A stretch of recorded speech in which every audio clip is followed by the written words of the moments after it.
Hello and welcome back to the LFC transfer room. Today we have an interview with GFFN Football News' Luke Entwistle to go over Liverpool's interest in Kheprhen Thuram.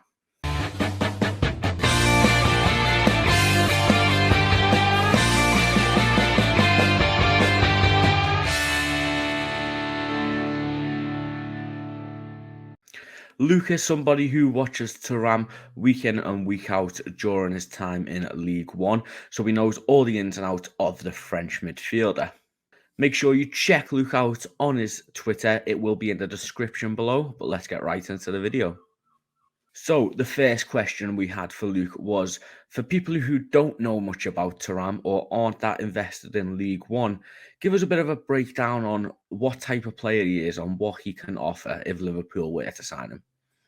Yeah, so I mean, I feel as there's a few misinterpretations. I've seen some reports in the UK describe him as a number 6, which is certainly not the case. He definitely isn't a number 6. Maybe when he was coming through at AS Monaco, he may have been thought of as such because of his physique and what he offers in that sense. But really, he's just a box-to-box midfielder, and a very specific one at that. So he's not going to necessarily progress the ball with passes, but rather with carries.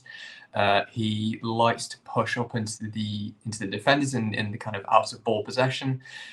So he is going to be very aggressive off the ball, and on the ball he's going to be looking to be very, very direct. As I say, largely with carries. And then when he gets to the final third is where we kind of see currently his shortcomings, because maybe we'll kind of get into it. But played lots of games for Nice, but doesn't necessarily have the stats that you'd maybe expect from a box-to-box midfielder.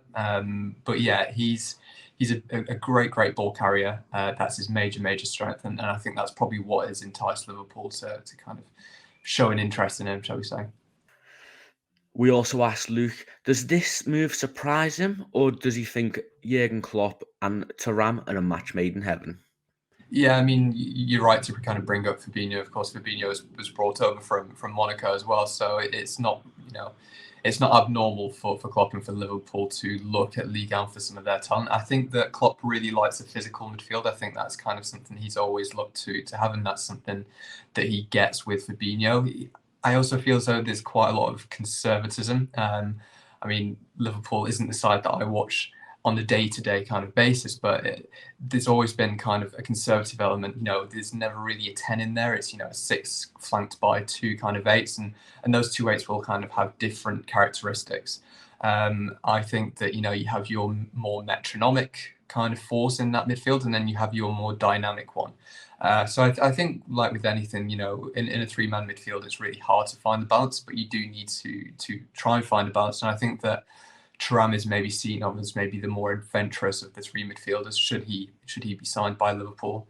And then you're going to have your number 6, and then you're going to have your kind of more metronomic 8, kind of your Jordan Henderson type, who's going to kind of drift over to help and create kind of numerical advantages kind of on the wings kind of thing. But yeah, Taram is he's maybe not a typical Klopp signing, but at the same time, you need a little bit of adventure in that midfield, and that's something that he certainly brings.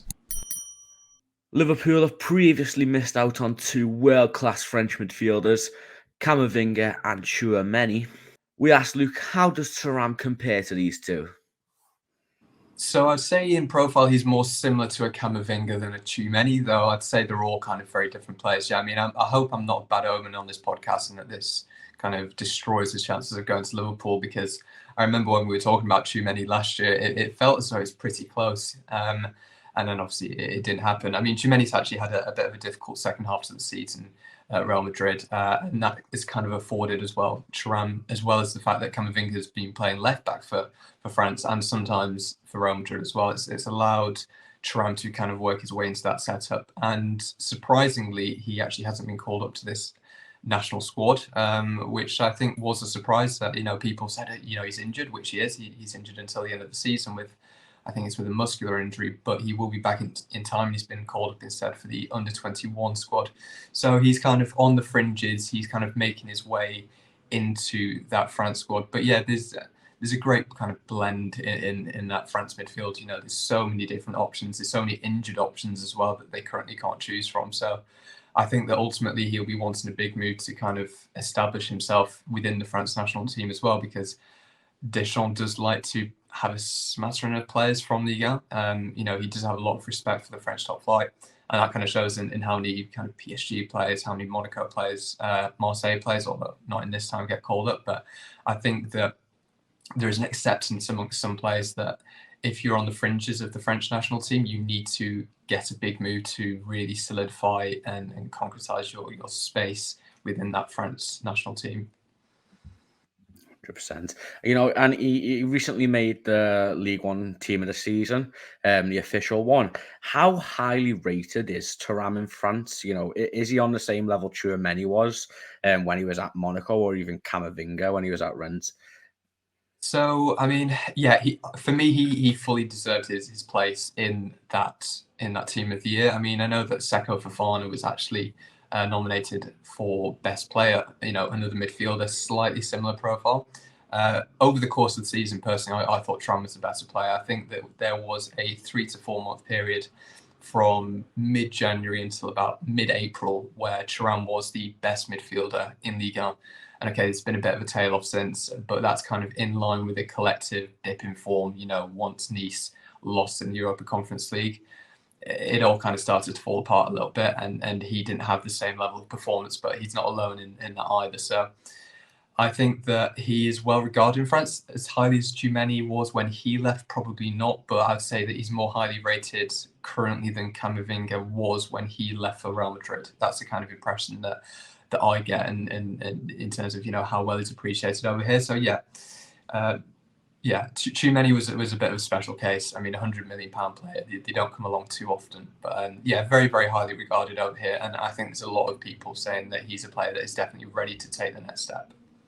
Yeah, I mean, the price that has been getting floated around, I think, is around 40 million from what I've seen. Maybe you can shed some more light on that, but considering Monaco just sold Tchouaméni, who is, as you said, not a similar profile, but, up and coming French midfielder, does seem fairly cheap for a player, as you've just said, was the best midfielder in the French league. Why is it? Can you shed some light on why it is going to be a fair, a cheap deal some may consider?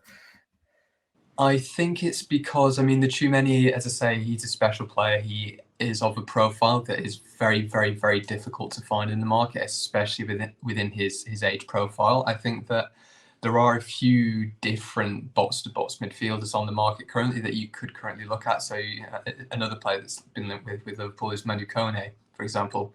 So I think there's the fact that there are alternatives in the market that drive down the price slightly.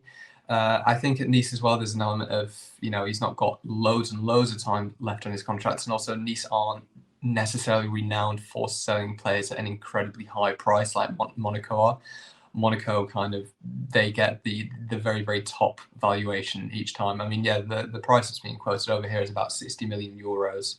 But I think that they're just kind of set. I think that a lower price is kind of been set, but they're expecting for there to be competition for his signature, which will just drive it up little by little. But it's to answer the question as to why maybe he's not as expensive as Tchouaméni. I think it's to do with the profile and the fact that there are other similar profiles out there that you can get currently on the market at a similar price. So I think it's largely to do that because, it's not to do with experience. I mean, Tchouaméni really had just 1.5 big seasons as a Monaco player before garnering that price. Taram has been around for a good 3 seasons now. He's had 4 kind of seasons as a whole, including kind of the COVID season as well, which in Ligue, the football got cancelled rather than coming back. So that wasn't really a full season for him. But, he's got 138 games for Nice under his belt. So he has got experience, but I think it's to do with the profile. Nice to Liverpool is a fairly big step up. Maybe not this upcoming season because Liverpool missed out on the Champions League, but they're going to be, challenging for the Europa League. They're hopefully going to be challenging for the Premier League in what is probably the toughest league in Europe. Do you think he is going to be able to make that step up to the Premier League and, impress as he has done in League One? It's a really difficult one, because when I was asked about Tchouaméni last season, I think I was very unequivocal, and I said, this is a player who can slot into that team straight away and make a difference. I think with Taram, I think it's a little bit more difficult to say. I mean, he's had dips in form at Nice, but he has nonetheless, I should say, been a standout player, even when the team itself aren't playing well. I mean, I'm thinking back to last year and the Galtier's second half of the season. Nice were dreadful, but he was very much a shining light within that team, and was easily their best player, easily the most creative, the brightest spark within that team. So I think that he does have the chance or the ability to kind of stand out in the midfield just because of his play style. But I think that he's a very physical player, so I don't think he's going to struggle with the physicality, but he does have a tendency to sometimes fizzle out a little bit. When he has his moments in the game, he's electric. He gets everyone to the seats. You feel it in the Allianz Riviera here in Nice quite often, that when he gets on the ball, you feel it in the stadium that he's on the ball because he's going to carry it forward. And he has those moments, but he can also be slightly anonymous. And I think it is going to be maybe difficult at times to kind of balance that out. And yeah, I think that there could be a need to kind of adapt, to kind of use him as a bit of a rotation option before kind of having him fully integrated into that starting lineup. I know there's lots of departures coming up at Liverpool, but there will still be plenty of players that he'll be competing with. So yeah, I see him in the short term as maybe more of a rotation option, coming off the bench a bit, having a few starts. But I think in terms of physicality, I think that he will adapt very, very, very quickly, and he's a player that fans will, I think, love to see. And as I say, that's just due to his play style. There are very few players who can carry a ball through the first like him. Yeah. And finally, maybe a little bit off topic, but another player who Liverpool have been linked with, French player Manu Koné. I think him and Taram are very close. I think I've seen interviews where they called each other brothers and stuff. I don't know if you know much about him, but do you think them two, from the time in the French national team together, do you think them two could pair up nicely in Liverpool's midfield? I mean, the French reporting over here is that Liverpool are looking for two midfielders. It's not really been specified whether that means two midfielders of the same profile, because Manu Koné is a pretty similar profile, a box-to-box midfielder. Could they link up? I mean, it all depends on the balance within the midfield, but it feels as though with them it could be one or the other. And we'll have to see kind of how Klopp views both players, and whether or not they're able to play together, or whether it's these two players do one thing that I want within the midfield, therefore I want one of them. I'd say that's probably the more likely option. But yeah, I mean, they are close because of the fact that they've come through in the same generation, and they've been in the French youth setup and come through the youth sides at the same time. So there's always a good atmosphere within the French national team. Generally, bar the often, there's quite often a controversy, but generally speaking, there's a decent amount of harmony within the French national team and within the youth setup. So I think they're all pretty close around there. Thank you very much to Luke for joining us for today's expert analysis on Kheprhen Thuram. If you want to see more of Luke's work, make sure you go into the description below and follow him on all of his socials. He is an expert in all things French football and definitely worth a follow. If you would like to see Taram at Liverpool, make sure you leave a comment below, letting us know what you think of him and if you think he'd be a perfect fit for Liverpool. In the meantime, please do leave a like on the video, share it to all your other Liverpool fans. I've been Charlie, this has been the LFC Transfer Room. Thank you very much.